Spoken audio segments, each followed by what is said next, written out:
Hello student, आज हम SST का लेसन नंबर 2 पढ़ेंगे जिसका नाम है ओशियंस एंड कॉन्टिनेंट्स। ठीक है, इस चैप्टर में आपने इससे पहले वाले चैप्टर में आपने पढ़ा कि अर्थ जो है वो बहुत बड़ा है। ठीक है, और वो शेप में कैसा है? Round. We can not see the whole earth at once. हम पूरे अर्थ को एक साथ तो नहीं देख सकते ना, लेकिन अगर हमें इस अर्थ के बारे में पढ़ना है तो हमें उसके ही जैसा एक मॉडल देखने की ज़रूरत है, और मॉडल ऑफ द अर्थ क्या है? ग्लोब। ठीक है, तो इस चैप्टर में आपको सबसे पहले हम ग्लोब और मैप के बारे में पढ़ेंगे।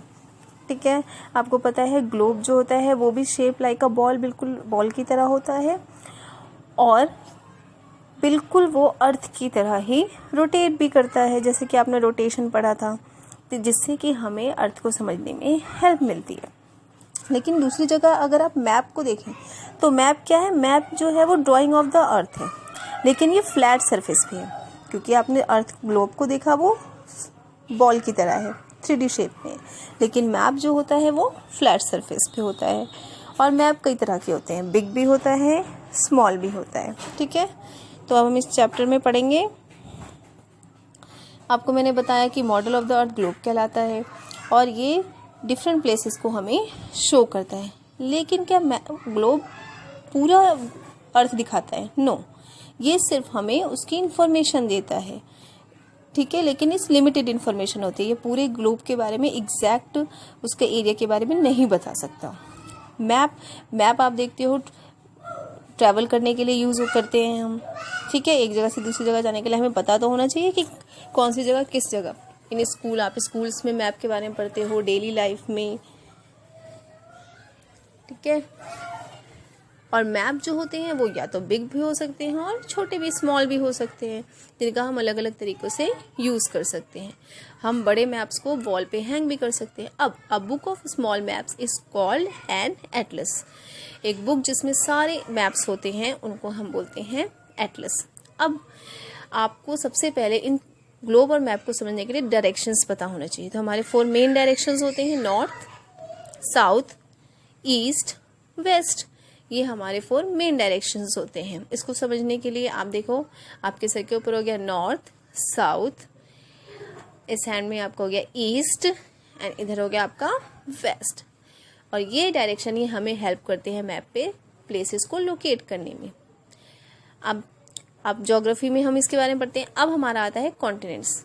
बहुत बड़े लैंड मास, लैंड एरिया जो कि चारों तरफ समुद्र से घिरे होते हैं, वो होते हैं कॉन्टिनेंट्स। और बहुत बड़ा वाटर बॉडीज बहुत बड़े एरिया में जो फैले होते हैं उनके हम कहते हैं ओशियंस। पूरे इसमें 7 कॉन्टिनेंट्स होते हैं एंड 5 ओशियंस होते हैं। चलिए इनके बारे में पढ़ते हैं। हमारे कॉन्टिनेंट्स होते हैं 7, Asia, Africa, Europe, north America, south America, Australia, Antarctica. तो ये आपके क्या हो गए? 7 कॉन्टिनेंट्स। लार्जेस्ट कॉन्टिनेंट हमारा है एशिया। एशिया सबसे बड़ा, और स्मॉलेस्ट है ऑस्ट्रेलिया, सबसे छोटा continent. Continents are further divided into smaller part called countries. अब आपको पता है कॉन्टिनेंट्स तो हो गए बहुत बड़ा एरिया। अब उस बड़े कॉन्टिनेंट्स में बहुत सारी कंट्रीज आती हैं। ठीक है, अलग अलग इसमें। और हमारी कंट्री जो आती है वो कौन से कॉन्टिनेंट में आती है? एशिया। It means India. अगर आपसे पूछा जाए कि कौन से कॉन्टिनेंट में आती है, तो इंडिया एशिया के कॉन्टिनेंट में आती है। ठीक है, India is a country of Asia, Asia continent में आता है। अब आप ये देख रहे हो कि 5 ओशंस, ये आप देख रहे हो ओशंस बहुत बड़े होते हैं, और टोटल 5 होते हैं। The Pacific ocean, the Atlantic ocean, the Indian ocean, the southern ocean and the Arctic oceans. सबसे बड़ा ओशन जो होता है वो होता है हमारा पैसिफिक ओशन, और सबसे छोटा होता है Arctic ocean. Oceans floor are not plain और फ्लैट। जो ओशन के फ्लोर्स होते हैं ना ही वो प्लेन होते हैं ना ही फ्लैट होते हैं। वहाँ पे बड़े बड़े पहाड़ होते हैं, ओशंस फ्लोर होते हैं जहाँ पे ऊबड़ खाबड़ होते हैं। और जो समुद्र होता है वो भी बड़ा होता है, लेकिन वो ओशन से छोटा होता है। अब हम पढ़ेंगे डायरेक्शंस के बारे में अच्छे से।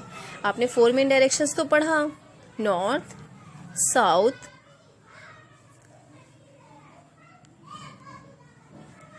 East and west. तो ये आपके 4 मेन डायरेक्शंस हुए। अब हमारे होते हैं सब डायरेक्शंस, इनको आप सब डायरेक्शंस बोलते हैं। ठीक है, ये भी हमारे 4 होते हैं। तो इन सब डायरेक्शंस में सबसे पहला आता है नॉर्थ ईस्ट। ठीक है, नॉर्थ ईस्ट आता है। फिर आपका सेकंड आता है नॉर्थ वेस्ट। थर्ड आपका आता है सब डायरेक्शंस, ये आपको लर्न करने हैं। ठीक है, तभी आपको याद रहेंगे। आपने मेन डायरेक्शंस तो याद किए हैं। थर्ड आता है आपका साउथ ईस्ट, और जो आपका 4 लास्ट है सब डायरेक्शन वो है आपका साउथ वेस्ट। ठीक है, तो आप देखो 4 मेन डायरेक्शंस हो गए और 4 आपके सब डायरेक्शंस हो गए। अब आप इसको आराम से देखो, आप इसको बाय डायग्राम भी समझ सकते हैं। सबसे ऊपर आपने देखा था नॉर्थ होता है, सबसे नीचे साउथ होता है, और आपने जैसे पिक्चर में देखा था आपके लेफ्ट हैंड की साइड कौन सा होता है? लेफ्ट हैंड की साइड आपका होता है yes east, and right hand की साइड होता है आपका वेस्ट। अब जो इनके बीच के डायरेक्शन होते हैं, जैसे आप ये देख रहे हो नॉर्थ है और ये ईस्ट है, लेकिन इन दोनों के बीच का जो डायरेक्शन है वो आपका सब डायरेक्शंस में आ जाता है। तो ये आपका नॉर्थ ईस्ट हो गया और ये आपका साउथ वेस्ट हो गया। ऐसे ही सेम आपका दूसरी तरफ जाएगा, नॉर्थ वेस्ट के बीच में आ जाएगा आपका नॉर्थ वेस्ट डायरेक्शन, और साउथ ईस्ट के बीच में आ जाएगा आपका साउथ ईस्ट डायरेक्शंस।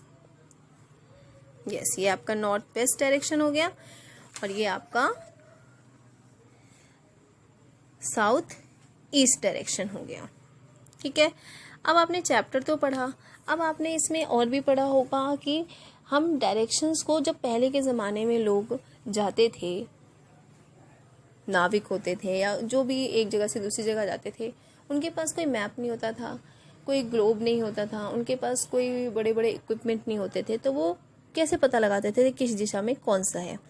तो वो पता लगाते थे कंपास की मदद से। किसकी मदद से पता लगाते थे? कंपास। एक कंपास जो था वो उनकी मदद करता था, क्योंकि कंपास का नीडल जो है वो हमेशा किस डायरेक्शन में होता है? नॉर्थ डायरेक्शन में। ठीक है, तो ये आपको याद रखना है। ये चैप्टर आपका खत्म होता है। इस चैप्टर में आपने बहुत डिटेल में हर चीज़ें पढ़ी जो आप पहले भी पढ़ चुके थे, तो इसे आप अच्छे से समझेंगे।